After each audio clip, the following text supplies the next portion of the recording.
دا کال هم تیر شو. ډیرو وګټله خو ډیرو بایلوله، ډیرو زړونه مات کړل خو ډیرو بیا لاسته راوړل. ډیر راغلل او ډیر بیا ولاړل. هغه چې راغلل کیدای شي ډیر کم نشي، خو هغه چې تللي بیا هیڅکله هم نه راځي.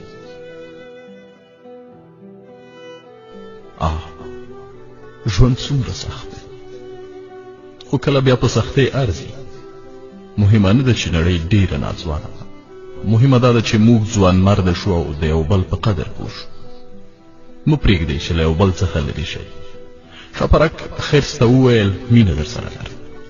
خرس وویل اوس خوب راځي، غواړم ویده شم. کله چې پاڅېدم په اړه به یې خبرې وکړو.